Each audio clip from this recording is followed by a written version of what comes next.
Halo, tempat yang asik ya buat olahraga. Mataharinya nggak terlalu panas, angin sepoi-sepoi, kiri kanan hijau semua. Asik deh buat olahraga. Kita jangan terbawa perasaan. Oke. Assalamualaikum warahmatullahi wabarakatuh. Apa kabar semua? Jumpa lagi dengan Noha di sini. Hari ini kita akan bincang tipis-tipis aja mengenai osteoporosis, tulang kropos. Yuk kita mulai. Selamat datang di channel Noha Rossi, teras info kesehatan. Dari tulang dan sendi yang kuat untuk hidup yang produktif dan aktif bergerak. Saya sering tanya, dok, kita mesti makan apa ya? Atau minum apa ya? Untuk buat tulang kuat, tulang kita menjadi kuat. Nah, pertanyaan ini bagus, menunjukkan kita mulai sadar arti pentingnya kesehatan tulang. Namun perlu diingat, bukan hanya makan atau minum atau pil, tapi juga olahraga. Nah, bagaimana sebenarnya hubungan olahraga dan kekuatan dan kesehatan tulang? Untuk menjawab hal tersebut, saya akan membahas 3 hal saja. Yang pertama, tentang siklus dan hidupnya tulang. Yang kedua, tentang hubungan kalsium, vitamin D, dan olahraga. Dan yang ketiga, tentang apa yang bisa Anda lakukan. Kita mulai dari yang pertama ya, tentang siklus dan kehidupan tulang. Oke, tulang sebenarnya adalah sebuah organ yang hidup. Dia bukan benda mati. Dia mengalami siklus. Pada saat dari kita lahir, saat muda, tulang masih sangat elastis, sehingga mencapai puncaknya di usia 30, dia menjadi paling puncaknya kepadatan, dan dari saat itu dia berangsur-angsur turun sampai akhir hayat. Turunnya cepat atau lambat, itu tergantung dari kekuatan tulangnya masing-masing setiap orang, dan banyak faktor pengaruhinya. Nah, dalam siklus kehidupannya itu, si tulang mengalami juga proses menabung dan membuang tulang.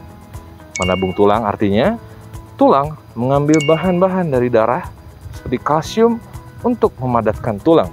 Dan membuangnya artinya mengembalikan bahan-bahan itu, kalsium, ke dalam darah. Proses ini berlangsung dalam seluruh kehidupan si tulang tersebut.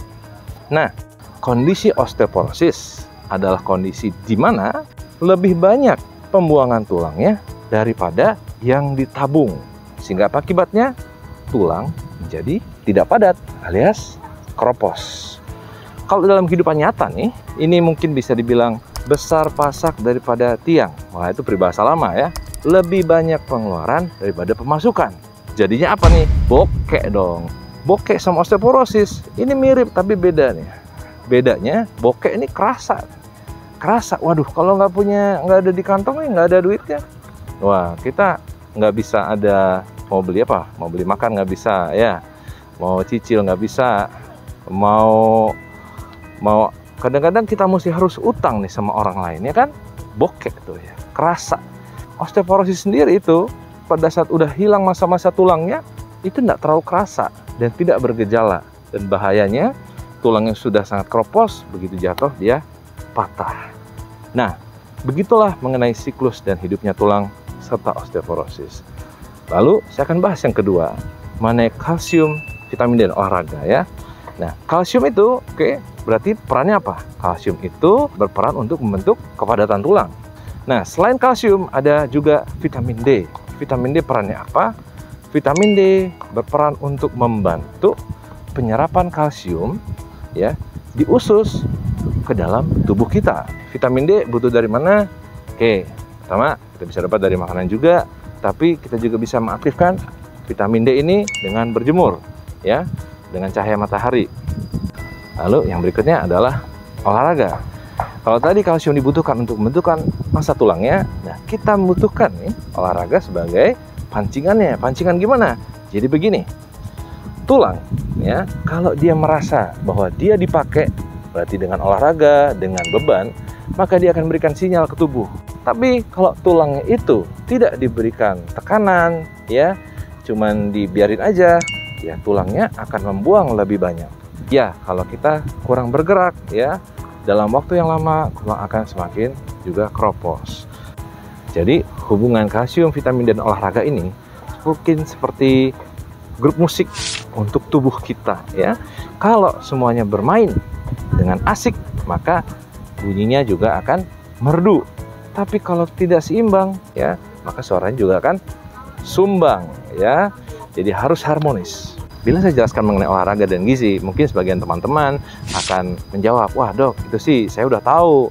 Kita udah biasa olahraga kok, olahraga cantik juga tiap minggu, kumpul sama teman-teman. Saya bisa acukan jempol untuk Anda ya. Ini jawaban yang sangat bagus ya. Buat yang sudah olahraga sejak muda, teruskan sampai tua, sampai akhir hayat nanti. Namun, olahraga ini juga bisa jadi tantangan kalau usia sudah di atas 40 tahun ya. Ini bukan stereotip, tapi bisa jadi ya di usia tersebut kita sudah mulai sibuk ya bekerja ya, mungkin juga sibuk dengan keluarga ya, dan kalau sama-sama tidak punya hobi olahraga ya mungkin akhirnya tidak ada waktu yang dialokasikan buat olahraga. Apalagi kalau misalnya ya badan sudah agak sakit-sakit, jadinya malah tambah mager. Tantangan berikutnya adalah untuk usia yang lebih tua lagi, di atas usia 65 tahun. Tidak semuanya, namun banyak orang tua di atas usia 65 sudah tidak bekerja lagi dan akhirnya harus ada di rumah saja. Ya, kondisi yang mirip-mirip nih pada saat pandemi. Ya, ini hanya ilustrasi aja. Anak-anak kalau rewel ya, kadang-kadang kasih handphone.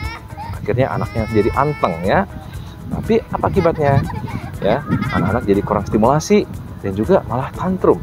Nah, jadi masalah baru.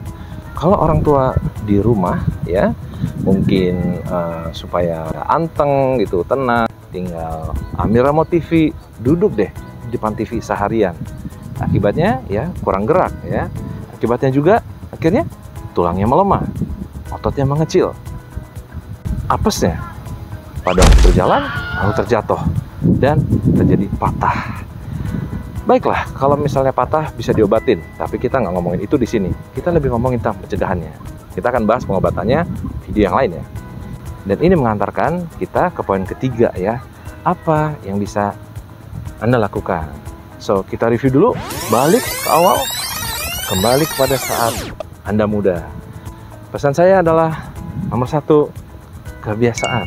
Buat Anda yang sudah mulai berolahraga, bagus, jadikan ini kebiasaan, biasain aja dan lakukan secara rutin dan teratur sampai Anda berusia lanjut ya.